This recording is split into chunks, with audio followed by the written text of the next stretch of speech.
This is the first video in a series that I'm developing a correlation between the Hanukkiya and the 10 attributes of God. As you can see here, we have the 7 branches on a menorah, which are the 7 days of creation. And then we have the 7 attributes associated with that. And up here we have the Hanukkiya, which is 8 days and nights of Hanukkah. And this is representing the 10 attributes of God in the Hanukkiya. So this is just a preliminary structure that I've been looking at, and let me know your thoughts. But as you know, you light the candles from the right to the left each night of Hanukkah. And the first candle you light is the helper candle, the shamash. And the light is God's light coming from that which is above, the crown, Keter, okay? So the lighting of the shamash is that Keter, and God emanating into this creation. So on the first night of Hanukkah, you light the helper candle, and you light the first candle on the right, which is representative of wisdom, and this is the first utterance of creation, which is "Let there be light." And there are 9 utterances of creation. 1, 2, 3, 4, and then we skip over here, 5, 6, 7, 8, and 9, which is Yesod, or foundation. So these are the ones that are manifested in creation. Keter, crown, which is above, as I said, is unknowable, is beyond our understanding, and outside of our existence, okay? But from Keter, from the crown, the Creator lights this first candle, okay?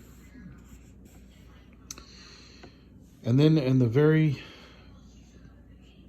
climax of creation, we have kingdom, okay? And right now I have put kingdom here, but I'm still studying this matter. So if anybody has thoughts on this structure, the reason I have these in this manner, you have kingdom down here and you have Keter up here, okay? So this is creation coming down, God's creative light, coming down through creation and down to kingdom, the kingdom of this world, to where Keter finds its culmination in kingdom. Okay, so and this Yesod is a foundation in righteousness. I'm sorry, these are English, but this is Hebrew, Yesod. But this is righteousness, or foundation of righteousness. And the reason I put that as the middle candle is because it is one of the attributes that is manifested within the 10 utterances of creation. Whereas the attribute of Keter is outside of that. It is a supernal utterance, and kingdom is outside of the 6 days because it's the 7th day. But within the 6 days of creation, we have these 9 utterances that are attributable to each one of these of God's attributes. Okay. Now, when we look at the 7-branch menorah that was in the temple, this is the traditional setup here, where we have mercy on the far right, might, beauty, and we skip over here to victory, honor, foundation, or this is Yesod here. And the 7th here is kingdom, or we could say this is Keter Malchut, or crown kingdom. But essentially, it's predominantly kingdom because 7 is the 7th day, which is the Sabbath. So each one of these is a day of creation, okay? There are 6 days that manifest in our existence. The 7th day is the culmination of creation, wherein God rested from his work and stated,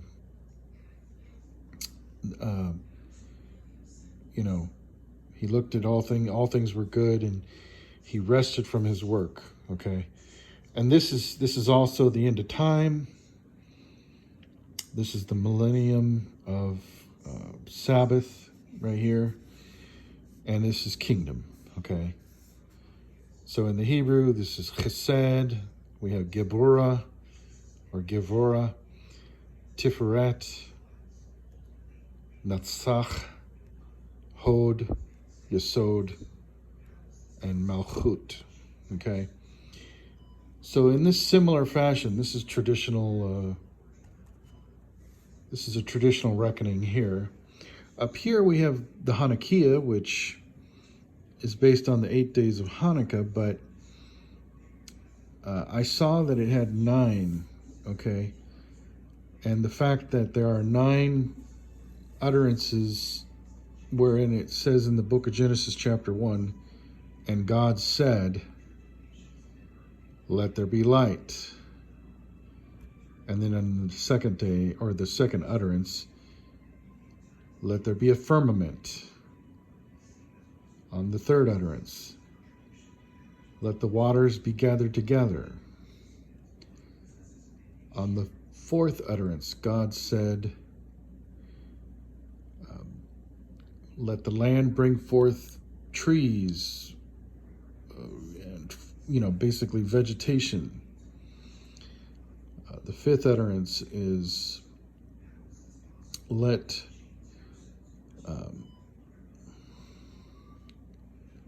there be lights in the sky, the sun, the moon, stars, okay? The 6th utterance, let the sea teem with living creatures, okay? And the skies be filled with the fowl of the air. The 7th utterance is, let the land bring forth the beasts of the field and the creeping things, and the wild beasts, okay? The 8th utterance is essentially, let us make man in our image, okay? The 9th utterance, which is, let the fruit of the trees be for food, and So this is the ninth utterance, that the seed is a provision of a foundation of righteousness, okay? And then the kingdom is on the seventh day, God rested, okay? So there you have it. This is my kind of interpretation so far. I believe that this would be a really good meditation during Hanukkah. Tell me what your thoughts are. I'm thinking that if I can find this adequate backup for this, that I'll stick with this structure here. But this is subject to interpretation, but it is an idea that I had to put down here. So God bless everyone. Remember, Hanukkah starts this year on December 7th, the night of December 7th. God bless.